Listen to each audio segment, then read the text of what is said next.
날씨가 참 덥죠. 더운 날씨에는 될 수 있으면 많이 안 움직이는 게 좋죠. 우리가 이 땅 가운데 살아갈 때에 부자든 가난한 사람이든 돈을 더 벌어야 한다. 이런 압박감을 다 느낍니다. 그러나 우리는 성경적인 원칙을 통해서 돈을 버는 방식보다 돈을 어떻게 사용하느냐, 이것이 더 중요하다는 것을 배웠죠. 우리는 이것을 청지기 정신이라고 이야기합니다. 청지기 정신이라는 것은 하나님께서 나에게 모든 것을 맡기셨다라는 그런 생각을 가지고 사는 것이죠. 떠나는 하나님이 나에게 맡겨주신 것을 하나님의 뜻대로 사용하는 것, 그것이 바로 청지기 의식, 청지기 정신입니다. 예수님은 우리에게 물질에 대해서 여러 차례 말씀을 하셨죠. 왜냐하면 우리 인생에서 이 물질이 아주 중요하기 때문입니다. 그래서 기본적으로 이 물질에 대해 우리가 이와 같은 생각을 할 수 있어야 됩니다. 먼저는 물질보다 마음을 먼저 확인해야 한다는 것이죠. 거룩한 물질 관리의 가장 중요한 첫 번째는 사실 마음의 문제입니다. 그래서 마태복음 6장 21절에 주님께서 우리에게 경고하시면서 또 우리에게 주의를 하라고 하면서 이 말씀을 주시죠. 내 보물이 있는 그곳에는 내 마음도 있느니라. 우리의 마음이 어디에 있느냐? 세상을 살아갈 때에 항상 우리의 마음이 물질을 따라간다는 거예요. 그래서 너희의 마음이 물질에 빼앗기지 마라. 하나님은 우리에게 뭐라고 말씀하시죠? 내 마음이 항상 하나님께 고정되어 있으면 좋겠다, 이렇게 말씀하세요. 우리가 먹든지 마시든지 무엇을 하든지 우리의 마음이 언제나 하나님을 향해서 하나님의 영광을 드러내는 삶을 살았으면 좋겠다, 우리에게 계속해서 그렇게 말씀하죠. 그런데 우리의 마음이 물질에 가 있으면 우리가 하나님을 기쁘시게 할 수도 없고 하나님을 영화롭게 할 수도 없다는 것입니다. 그래서 우리가 먼저 마음을 잘 살피면 이 물질이 온전하게 사용될 수 있다는 것이죠. 두 번째로는 더 얻으려 하기보다는 언제나 만족하고 베풀 수 있어야 한다는 것입니다. 누가복음 6장 38절에 주님께서 주라는 거예요. 너에게 어떤 것이 있든 베풀라, 이렇게 말씀하십니다. 베풀라고 하시는 이유가 뭐냐면 그리하면 너희에게 줄 것이니 곧 후이되어 누르고 흔들어 넘치도록 하여 너희에게 안겨주리라. 우리에게 있는 것을 주님께서 뺏으려고 하는 것이 아니고 우리에게 더해 주기를 원하신다는 것입니다. 우리가 베풀면, 우리가 나누면 주님께서 그때에 후이되어 누르고 흔들어 넘치도록, 아시죠? 예전에 우리가 쌀을 대박으로 사 먹을 때에 어떻게 합니까? 쌀을 올려놓고 그냥 안 주더라고요. 흔들고 탁탁 쳐갖고 쑥 들어가죠? 그것이 바로 주님께서 우리에게 더해주고 싶어 하시는 마음이라는 거죠. 그런데 우리가 인색해서 그걸 붙들고 그냥 내놓지 않으려고 하면 하나님께서도 우리에게 주지 않으신다는 거예요. 그러니까 먼저 우리에게 한번 베풀어 봐라, 나누어 봐라. 그러면 내가 너희에게 차고 넘치도록 안겨주겠다, 그렇게 말씀을 하시죠. 욕심은 우리가 가진 것에 만족하지 못하게 하고 결정적으로 감사하지 못하게 만든다는 것입니다. 그러나 이 만족과 감사는 우리가 먼저 보여야 할 것이 무엇인지를 분명하게 가르쳐주고 있죠. 세 번째로는 믿음과 지혜를 날마다 구할 수 있어야 합니다. 우리 말라기 3장 10절 말씀을 보면 우리가 너무 잘 아는 말씀이죠. 만군의 여호와가 이르노나. 왜 하나님께서 이스라엘 백성들에게 이 말씀을 하느냐? 이스라엘 백성들이 이제 저 바벨론으로 끌려갔다가 70년 만에 돌아왔죠. 성전도 세워지고 하나님께서 그들 가운데 다시 축복을 하십니다. 그런데 문제는 이 이스라엘 백성들이 정신을 차리지 못하고 또다시 옛날처럼 분명히 하나님께서는 주라, 베풀라, 나누라, 그런데 욕심을 쫓아 살아가다가 결국에는 하나님께 드려야 할 이 11조까지 드리지 않는 거예요.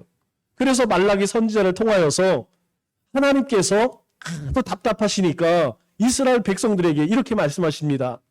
너희의 온전한 11조를 창고에 들여 나의 집에 양식이 있게 하고 그것으로 나를 시험하여 내가 하늘문을 열고 너희에게 복을 쌓을 곳이 없도록 붙지 아니하나 보라. 하나님께서 한번 시험해 봐. 너희가 정말 하나님께서 약속하신 대로 너희 가운데에 하나님 축복하시지 하는지 안 하는지 너희가 한번 온전한 11조를 한번 드려봐. 이 얘기 하시는 거예요.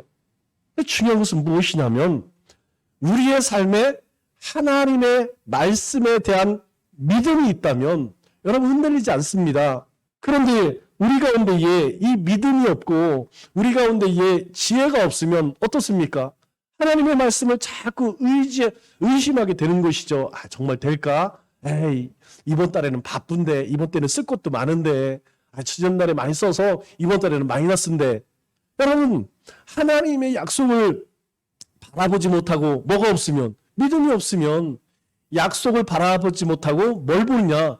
현실을 바라보게 되는 것이죠. 현실을 바라보면 우리 자신이 점점점 초라하게 보입니다. 그러면 하나님의 약속을 쫓아가기보다는 어떻습니까? 현실을 쫓아가게 되는 것이죠. 그 끝은 망하는 것입니다. 그래서 믿음과 지혜는 저울추의 양끝이라는 것이죠. 우리에게 이러한 양식을 공급해 주시는 하나님에 대한 신실한 믿음을 가져야 합니다. 동시에 하나님께서 주신 것을 올바르게 사용할 수 있는 지혜도 하나님께 구해야 되죠. 왜 그러느냐? 그럼 우리는 뭔가 조금만 부유함이 우리 가운데에 있으면 그것을 어떻습니까? 우리는 하나님의 뜻대로 쓰기보다는 우리의 뜻대로 쓰기를 원한다는 것이죠. 그래서 하나님은 믿음으로 살기를 원하시지 우리가 억지로 희생을 강요하는 분은 아니라는 것입니다. 성경적인 물질 관리에는 4가지 원칙이 있습니다. 이 4가지 원칙이 무엇이냐면 첫째는 자족이고 둘째는 관리 그리고 세 번째는 검소 네 번째는 나눔입니다. 그 첫째는 자족인데 자족이란 하나님이 주신 것에 감사하고 얼마든지 그것으로 살아가는 법을 배우는 것이죠. 왜 우리가 자족해야 할까요? 자족해야 하는 이유는 하나님이 주신 것으로 하나님께서 나와 함께 하심을 깨닫게 된다는 것이죠. 우리는 자족을 통하여서 하나님이 매일매일 나와 함께 하시고 나의 필요한 것을 공급하시는구나 라는 것을 깨닫게 된다는 것입니다. 우리 히브리서 13장 5절 말씀을 보면 이렇게 말씀해요. 돈을 사랑하지 말고 있는 바를 족한 줄로 알라. 그가 친히 말씀하시기를 내가 결코 너희를 버리지 아니하고 너희를 떠나지 아니하리라 하셨느니라. 하나님께서 하나님의 백성들에게 주신 말씀입니다. 하나님, 너희가 돈을 사랑하지 말고 있는 바를 족한 줄로 알라. 이렇게 말씀하세요. 왜 하나님께서 이것만 갖고 살아라 라고만 하시면 여러분 얼마나 억울하겠습니까? 지금 나에게 가진 것이 별로 없거든요. 다른 사람과 비교해 봤을 때에 내가 가진 것이 너무나 부족하여서 앞으로 살아갈 길이 막막하거든요. 그러면 여러분 너무나 억울하지 않겠습니까? 그런데 주님께서는 뭐라고 말씀하시냐면 지금 내가 돈을 사랑하지 말고 지금 있는 것 그것으로 만족할 줄 알게 되면 주님께서 내가 결코 너희를 버리지 아니하고 너희를 떠나지도 아니하리라 이렇게 말씀하세요. 여러분 이 말씀을 바꿔서 돈을 사랑하고 만약 이렇게 되면 하나님께서 너희를 버리고 너희를 떠나겠다 이 말 되는 겁니다. 그러나 우리가 지금 가진 것이 많이 없지만 그럼에도 불구하고 하나님께서 오늘까지 나를 인도하셨고 오늘도 함께 하실 것이다. 함께 하신다. 그리고 앞으로도 하나님이 함께 해주셔서 내 삶에 필요한 것은 하나님이 공급해 주실 것이야 라고 하는 믿음으로 살아간다면 하나님께서 결코 떠나지도 버리지도 아니하겠다. 우리에게 그렇게 약속하시는 것이죠. 우리 성도님들 가운데에 종종 간증을 들어보면 참 어렵게 사신 분들이 많이 계십니다. 사실 이 나라 연세가 좀 되신 분들은 어렵지 않은 삶을 사신 분이 어디 있겠어요?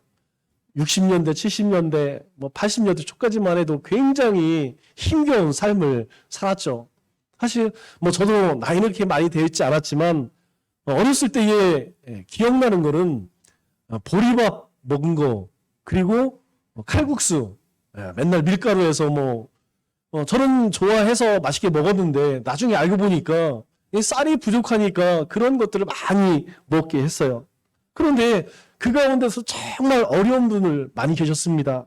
몇 년 동안 바지 한 벌 사지 못할 만큼 힘겹게 사신 집사님인데 자기 옷을 살 수가 없어서 다 낡은 옷을 입고 다니니까 여러분 얼마나 창피하겠어요. 부끄럽고 또 힘들었겠죠. 만일 이게 다라면 정말 억울한 일이죠. 신앙생활 열심히 하면서 그렇게 정말 살기 힘든 그런 인생으로 끝나버렸다면 여러분 비참해 보일 것입니다.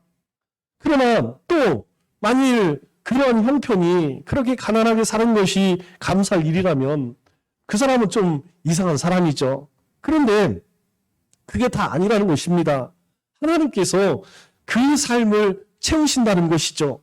하나님이 나를 버려두지 않으셨구나. 내가 믿음으로 버텼더니 하나님께서 조금씩 복을 더하시는구나. 그것을 알게 되니까 감사하게 되는 것이고 하나님의 일하심을 다른 사람들에게 고백할 수 있게 되는 것이죠. 그래서 자족하는 것을 배우면 자족 가운데 주님이 계시고 더 채우시는 것을 우리는 날마다 경험하게 되는 것입니다. 그러므로 자족은 믿음이고 실력이라는 것입니다. 디모데전서 6장 6절 말씀을 보면 우리에게 이렇게 말씀을 합니다. 그러나 만족하는 마음으로 경건하게 사는 사람에게 신앙은 큰 유익이 됨이라.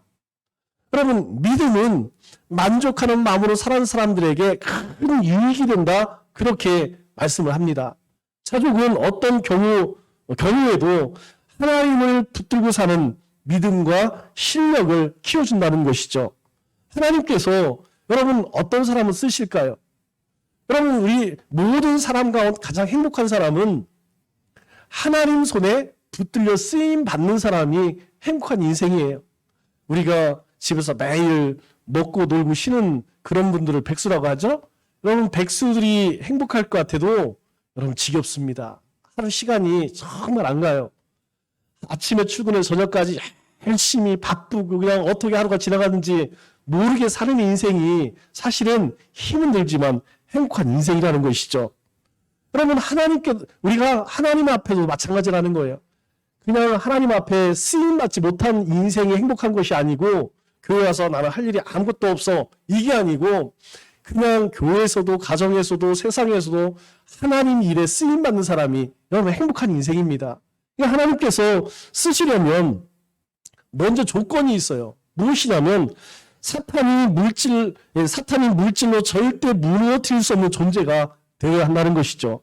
왜 그러냐면 이 자족은 물질에 흔들리고 무너지지 않는 그런 믿음과 실력을 키워준다는 것입니다.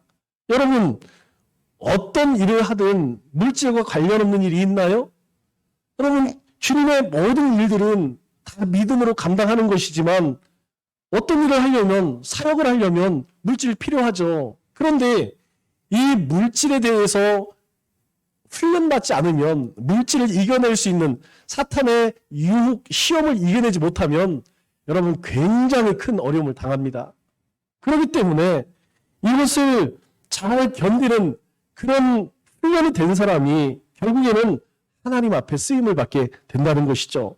지금 부족하지 않게 사시는 분들 이렇게 보면 어느 날 갑자기 그렇게 살만한 게 아니더라고요. 그 지나온 과정을 살펴보면 그 삶 속에서 많은 연단과 훈련이 있었다는 것을 우리는 알 수 있습니다. 참 힘겨운 시절 아끼고 절약하고 자족하는 삶을 살았더니 그 부족한 가운데서도 하나님께서 더해주시고 그리고 베풀 수 있는 삶으로 인도하셨다는 거예요. 제가 이제까지 목회를 하면서 생생하게 경험하는 것이 그것입니다. 어려운 사람들을 도와보고 또 교역자를 섬기는 분들은 하나같이 먹고 살만한 분들이 아니라는 것입니다. 어려운 힘겹게 사시는 분들이 오히려 손을 펴서 베풀고 나누는 삶을 사는 것입니다. 왜 그럴까요?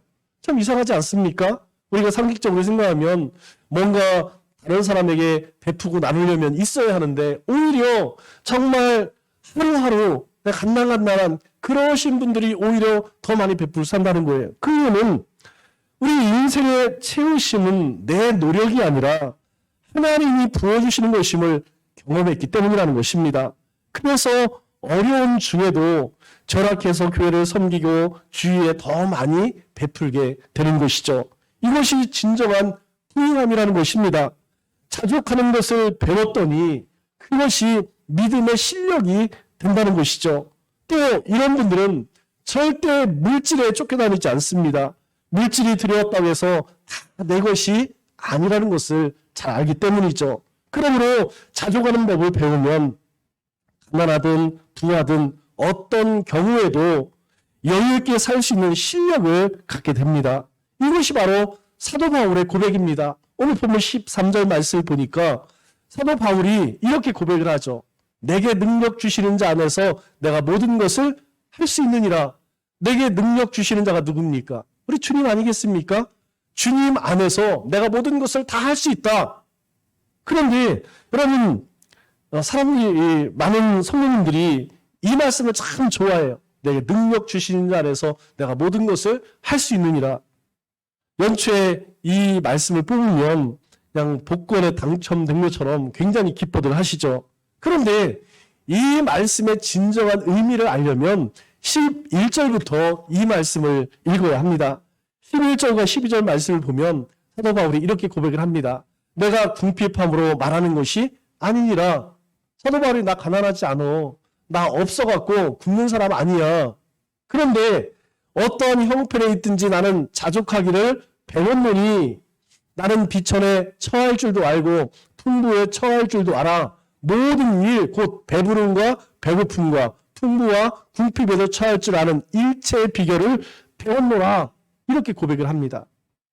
사도 바울은 비천에 처하든 풍부에 처하든 자족할 수 있는 일체의 비결을 나는 배웠다라고 고백을 하죠. 여러분 이 말의 의미는 사도 바울이 내게 능력 주시는 자 안에서 내가 모든 것을 할 수 있다 이렇게 고백하게 만드는 것이죠. 이 말의 의미는 나는 물질에 이끌리지 않고 없으면 없는 대로 있으면 있는 대로 물질에 흔들리지 않고 주님의 일을 감당할 수 있다 이런 말이라는 것이죠. 그래서 능력 주시는 자 안에서 나는 어디에 갔다라도 일할 수 있고 사탄이 물질로 흔들 수 없는 자가 되었다. 그렇게 고백하는 것입니다. 여러분 물질만 그럴까요? 아닙니다. 시간도 마찬가지고 하나님이 나에게 주신 달란트도 마찬가지라는 거예요. 하나님이 우리에게 주신 모든 것은 주님 안에서 그 모든 일체의 비결을 배울 때에 바로 능력 주시는 자 안에서 우리는 모든 것을 할 수 있다고 고백되어지는 것이죠. 자족이란 단순히 물질이 없을 때 버티고 살아가는 것이 아닙니다. 자족이란 물질이 있으나 없으나 흔들리지 않고 하나님을 바라보고 그 하나님 은혜 안에 살아가는 법을 배운 것이죠. 없을 때는 없는 대로 버티는 믿음과 실력을 쌓아 놓아야 정말 어려울 때 흔들리지 않는다는 것입니다. 그러나 이 자족을 배우지 못하면 사탄이 물질을 가지고 장난을 칠 때 이리저리 휘둘릴 수밖에 없다는 것이죠. 물질에 마음을 두면 물질에 휩쓸려 다니니까 오히려 그 삶에 풍부해지는 것이 저주가 될 수 있다는 것입니다. 그래서 우리가 눈먼돈이라고 하죠. 꽁돈이 생겼을 때 욕심대로 쓰지 않도록 아주 주의를 기울여야 합니다. 왜냐하면 하나님께서 얘가 어떻게 이것을 쓰나 보신다는 것이죠. 우리가 어느 날 생각지도 못한 그런 것들을 받을 때가 있어요. 그때에 우리는 정말 조심을 해야 합니다. 야, 이거 꽁돈이 들어왔으니까 한번 그동안 못 쓴 거 한번 신나게 써보자. 이게 아니고 그때에 우리가 어떻게 쓰느냐 그걸 보고 하나님께서는 우리에게 더 부어줘야 하느냐 아니면 고만 줘야 되느냐 결정을 하신다는 것이죠. 그래서 우리는 물질에 끌려다니지 않고 일할 수 있는 그릇이 되어야 합니다. 하나님은 어떤 일을 하실 때에 그 일에 필요한 물질을 공급하시죠. 여러분, 우리가 사역을 해보면 그와 같은 놀라운 역사를 정말 경험을 합니다. 우리가 선교를 하든 전도를 하든 아니면 가정사역을 하든 아니면 우리 영성사역을 하든 어떤 일이든 하나님이 기뻐하시는 일을 우리가 감당하려고 하면 거기에 필요한 만큼 하나님께서는 부족하지 않게 채우신다는 것이죠. 그런데 이 물질에 대해 훈련이 된 사람은 바로 그 그릇을 준비하는 자가 된다는 것이죠. 즉 하나님 앞에 쓰임받는 그런 준비된 자로 하나님께 부르심을 받는다는 것입니다. 그렇기 때문에 자족하지 않으면 공급이 막힌다는 것을 알아야 합니다. 어떻게 하는 것이 자족일까요? 지금 우리에게 주신 것 안에서 살되 없으면 없는 대로 최선의 삶을 살아내는 것입니다. 나는 지금 가진 것이 없습니다 라고 고백하는 것, 여러분 이것이 부끄러운 일일까요? 우리 인생을 보면 어느 때는 조금 풍부할 때가 있고 어느 때는 정말 어려울 때가 있어요. 여러분 항상 어려운 거 아니더라고요. 어려울 때가 있으면 좀 나을 때도 있고 조금 나을 때가 있으면 그렇지 못할 때도 있다는 것이죠. 그런데 우리 지금 내가 가진 것이 없다고 해서 여러분 그것이 결코 부끄러운 일이 아니라는 것입니다. 지금은 가진 것이 없지만 하나님께서 뭐라고 말씀하시죠? 내가 너를 버리지도 아니하리라 떠나지도 아니하리라. 그러면서 우리 주님께서 우리에게 마태복음 7장 8절에 뭐라고 약속하셨습니까? 구하라, 찾으라, 두드리라. 여러분 그냥 너 구해라, 찾아라, 두드리라. 그리고 네가 알아서 해. 그렇게 하지 않으셨다는 것이죠. 주님께서는 우리에게 구하라, 찾아라, 두드리라 말씀하시고 구하는 이마다 받을 것이요 찾는 이에게는 찾아낼 것이요 두드리는 이에게는 열릴 것이니라. 반드시 열매가 있다는 것입니다. 내가 지금은 가진 것이 없어서 힘들고 고통스럽지만 하나님 앞에 구하고 찾고 두드리면 반드시 내 삶에 내 믿음의 분량만큼 내가 내 삶 가운데 응답하겠다. 내 삶 가운데 더해주겠다. 이것이 하나님이 우리에게 주시는 약속이라는 것입니다. 하나님이 나를 훈련시키는 것은 여러분 부끄러운 일인가요? 아닙니다. 그것은 하나님께서 나를 더 크게 쓰시기 위해서 더 귀한 일에 쓰시기 위해서 우리를 훈련시키는 것이죠. 그것을 만일 부끄럽게 여긴다면 그것은 신앙의 문제가 있다는 것입니다. 솔직히 이야기하고 나에게 주어진 것을 살아가는 것이 하나님 앞에 진실하고 정직한 삶이죠. 거기서 하나님이 일하시는 것을 배우게 되는 것입니다. 그리고 나중에 하나님께서 더해 주실 때 하나님께서 내 삶을 풍족하게 하실 때 비로소 베풀 수 있는 나눌 수 있는 섬김의 삶이 되는 것이죠. 하나님은 그렇게 정직하게 훈련을 받으며 살아가는 자의 마음속에 공급처가 되어주시고 그를 채워주신다는 것입니다. 그런데 여러분 자족하는 법을 배우지 않으면 어떻게 될까요? 제가 이전에 참 이상한 집사님 한 분을 이분 이제 남편분이 일찍 돌아가셔서 오랫동안 혼자 사시는 분인데 아무래도 혼자 사시면서 자녀들을 키우니까 생활이 어렵죠. 그래서 주위 사람들이 많이 도와주고 또 관심도 많이 갖는 그런 분이에요. 그런데 그렇게 어려운 가운데서도 참 잘하시는 일이 뭐냐면 핸드폰을 굉장히 열심히 바꾸시더라고요. 새로 핸드폰이 나오기만 하면 바꾸고 또 바꾸고. 그래서 제가 한번 물어봤어요. 아유, 집사님은 그런 거 얼리 어댑터라고 하죠? 얼리 어댑터. 일찍 신문물을 받아들이는 사람이에요. 어째 이렇게 자주 바꾸세요? 이렇게 물어보면 자기는 새로운 물건을 쓰는 걸 좋아한다는 거예요. 그런데 생활이 그만큼 받쳐주면 무슨 문제가 있겠습니까? 생활은 어려운데 그럼에도 불구하고 그렇게 여러분 요즘 핸드폰이 한두 푼 하는 거 아니지 않습니까? 저도 2018년도 벌써 몇 년 됐죠? 4년 가까이 됐는데 삼성 갤럭시 S9의 9 지금 20일까지 나왔죠. 그런데 쓰는데 아무 문제가 없어요. 카톡 잘 됩니다. 전화도 잘 되고 뭐 유튜브도 잘 되고 인터넷도 잘 돼요. 쓰는데 아무 지장 없습니다. 앞으로 한 5년 더 써도 될 것 같아요. 뭐 기능상의 문제가 없으면 굳이 뭐 바꿀 필요가 뭐가 있겠습니까? 그런데 1년이 멀다고 그렇게 바꿔대니까 어떤 문제가 생기느냐. 사람들이요, 그 분을 바라볼 때, 그냥 먹고 살만하나 보다.